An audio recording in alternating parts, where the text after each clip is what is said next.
Hey guys, welcome back on my channel. इस कहानी में जामान और लू दोनों ब्रेकफास्ट कर रहे थे और जामान कहता है, मुझे ताओ ताओ बता रही थी कि मैं कल बीमार हो गया था और उसके बाद उसने आपको बुला लिया था क्या? लू कहता है, वहाँ कोई भी काम नहीं था तो मैं वापस आ गया। ये सुनकर जामान सोचने लगता है, क्या सच में इनके पास वहाँ कोई भी काम नहीं था? इन्हें तो ड्रिंक करनी चाहिए थी ना। जब इन्होंने मिस सेन को किसी और के साथ देखा होगा तो इन्हें बुरा लगा होगा ना, और सैड भी तो हो गए होंगे। इन्हें तो वहाँ से हौस लेना चाहिए था और सिटी की सबसे बेस्ट गर्ल के पास जाना चाहिए था, ना कि मेरी जैसी कोई स्टूपिड फिश के पास रहना चाहिए था।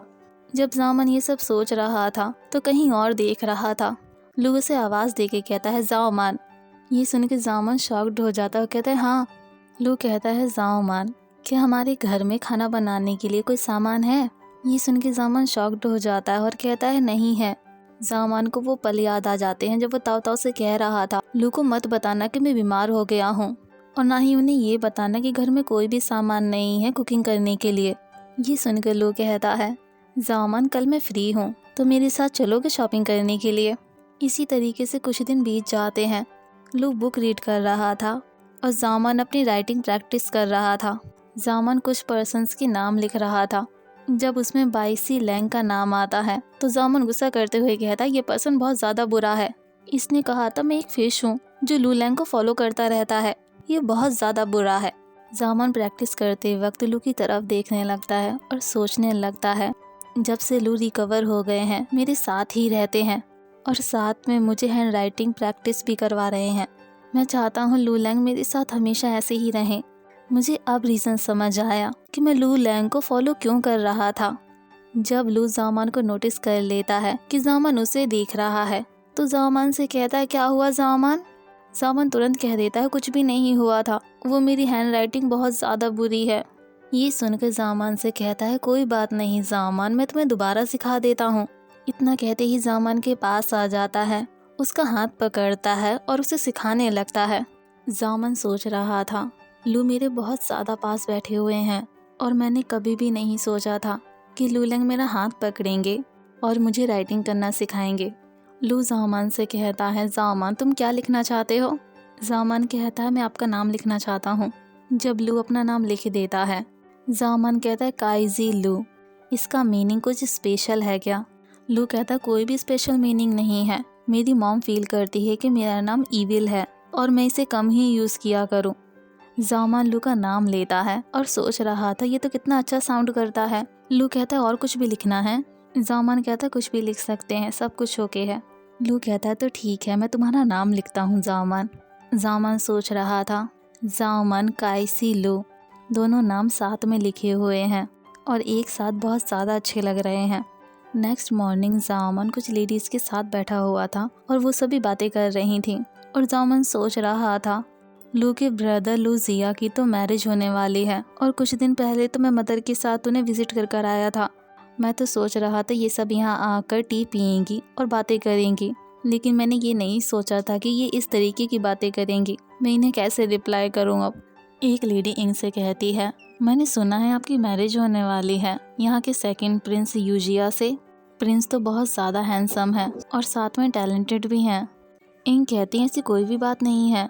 सेकंड लेडी कहती है, मैंने भी सुना है कि वो बहुत ज़्यादा हैंडसम है, आपको उन्हें ध्यान से देखना चाहिए। फर्स्ट लेडी कहती है, ये मैरिज तो आपके पेरेंट्स ने डिसाइड की है ना, जब आप उन्हें पसंद ही नहीं करते तो मैरिज क्यों कर रहे हो?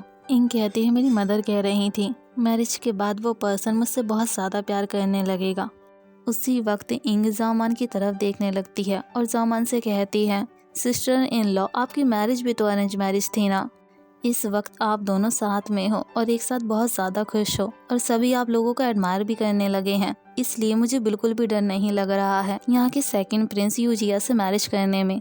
जामान कहता है, हाँ, मेरे पेरेंट्स ने डिसाइड किया था हम दोनों की मैरिज को, क्योंकि हमारे पेरेंट्स को पता होता है कि हमारी पॉजिटिव साइड क्या है और नेगेटिव साइड क्या है।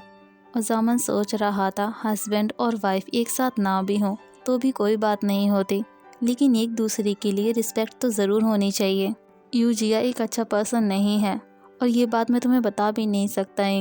इंग कहती है, मैंने सुना है मास्टर लू ने 3 साल से शर्ट को हाथ भी नहीं लगाया था और आपको प्रोटेक्ट करने के लिए उन्होंने शर्ट भी उठा ली थी बताइए ना सिस्टर इन लॉ, ये सच है क्या? ये सुनकर जामन पैनिक करने लगता है और रिंग से कहता है ऐसी कोई भी बात नहीं है। वो सर्वेंट मुझे डिसऑबे करने लगे थे, बस लू ने उन्हें डराया था और कुछ भी नहीं किया था। इसी तरीके से सभी एक एक करके जामन से सवाल पूछने लगते हैं और जामन सोचने लगा था अगर मैंने इन्हें जल्दी से एक्सप्लेन नहीं किया ये तो लू लैंग के ऊपर हंसने लगेंगी। जामन सभी के सामने कुछ शेल्स को डाल देता है और सभी से कहता है हमारे घर में लू लैंग ही हैं जो सभी चीज़ों को मैनेज करते हैं, घर को भी करते हैं और साथ में अपनी जॉब को भी। और देखो मेरे पास तो कोई भी पैसे नहीं हैं। इसके बाद कोई भी कुछ भी नहीं बोलता। जामन और इंग दोनों साथ में जा रहे थे तो जामन इंग से कहता है मैं पहले जाता हूँ। और मन में सोच रहा था फाइनली ये सब खत्म हो गया, अब मैं घर भी जा सकता हूँ। इंग कहती है सिस्टर इन लॉ आप जा रही हो क्या? लेकिन बिग ब्रदर तो आपको लेने के लिए आए हुए हैं, आपको उनके साथ जाना चाहिए। जब जामन टर्न होके देखता है तो वहाँ लू आ गया था। लू को देख के जामन सोच रहा था ये तो यहाँ सच में आ गए और हमारे साथ वाले रूम में थे। वैसे तो वो गर्ल्स आराम से बात कर रही थी लेकिन वो स्टूपिड गर्ल पता नहीं कैसी बातें करने लगी थी लू लैंग के बारे में। वैसे मैंने जो कुछ भी कहा था लू लैंग ने सुन तो नहीं लिया होगा ना। जामन कहता है आपको यहाँ आना था तो आपने मुझे बताया क्यों नहीं? लू कहता है मुझे कुछ काम था इसलिए मैं यहाँ आ गया। इतना कहते ही जामन को एक बैग दे देता है और बैग देख के जामन सोच रहा था इसमें पैसे हैं क्या। लू कहता है ये मेरी सैलरी है जो मुझे आज ही मिली थी और ये मैं तुम्हें देता हूँ, आज से तुम इसे मैनेज करना जामन। आज से जामन तुम कहीं पे भी जा सकती हो और जो भी तुम्हें पसंद आए ना तुम उसे खरीद लेना। ये सुन के जामन को चक्कर आने लगते हैं और जामन सोच रहा था लू लैंग ने मेरी सारी बातें सुन ली थी वरना ये मुझे पैसे क्यों दे रहे हैं। और सभी लोग लू लैंग पे हंस रहे होंगे कि ये पर्सन अपनी वाइफ को डरा के रखता है। जामन ताओ ताओ के साथ बैठा हुआ था और ड्रिंक कर रहा था। ताओ ताओ कह रही थी जामन मैं तो तुम्हें कभी समझ ही नहीं सकती, सभी की नज़रों में जनरल लू तुमसे कितना ज़्यादा प्यार करते हैं और तुम्हें क्या चाहिए। जामन कहता है लू लैंग ये सब मेरे लिए करते हैं, अगर वो ऐसे ही करते रहेंगे तो मैं उन्हें छोड़ के नहीं जा पाऊँगा। ताओ ताओ कहती है तो मत जाओ ना। इतना कहते ही अपने हेड को टेबल पर रख लेता है और कहता है नहीं मुझे घर जाना है। ताओ ताओ उसे उठाते हुए कहती है जामन उठ जाओ, तुम यहाँ नहीं सो सकते हो, अगर तुम्हें कोल्ड हो गया तो। जामन हैवी था तो ताओ ताओ उसे नहीं उठा पाती। उसी वक्त वहाँ लू आ गए थे जिन्हें देख के ताओ ताओ कहती है जामन बहुत ज़्यादा हैवी है, आप इसे अपने साथ ले जाइएगा। इतना कहती ही ताओ ताओ वहाँ से चली जाती है। लू की आवाज़ सुन के जामन उठ जाता है और लू से कहता है लू लैंग आप यहाँ पर हो। लू लैंग सुनकर लू शॉक्ड हो जाता है और जामन से कहता है तुमने क्या कहा मुझे? जामन अपने प्लेस से उठ जाता है और लू के पास हो जाता है और कहता है लू लैंग आप मेरे लू लैंग हो। और लू से कंप्लेन करते हुए कहता है आप मुझे क्या बुलाओगे?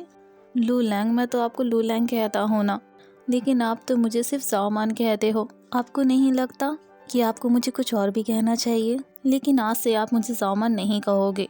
इतना कहते ही लू की लैप में जाके बैठ जाता है। लू जामन को किस करने वाला ही था और किस करने से पहले कहता है माय वाइफ। इतना कहते ही जामन को किस कर लेता है। जामन कहता है क्या आप मुझे ऐसे बुलाना चाहते हो? लू जामन के हाथ पे किस करते हुए कहता है बाहर बहुत ज़्यादा कोल्ड हो गया है, सबसे पहले हमें घर जाना चाहिए माय वाइफ, मुझे अच्छे से पकड़ लो। और जामन कह रहा था लू लैंग आप जो कुछ भी कहोगे जामन सब कुछ सुनेगा। दोनों घर आ जाते हैं, दोनों बेड पे थे। जामन लू के फेस पर हाथ रखता है और कहता है आप कितनी ज़्यादा ब्यूटीफुल हो और मैं आपको बहुत ज़्यादा पसंद करता हूँ लू लैंग। इतना कहते ही लू को किस कर लेता है और लू कह रहा था तुम सच कह रहे हो जामन। आज के लिए बस इतना ही, सुन द नेक्स्ट पार्ट, बाय।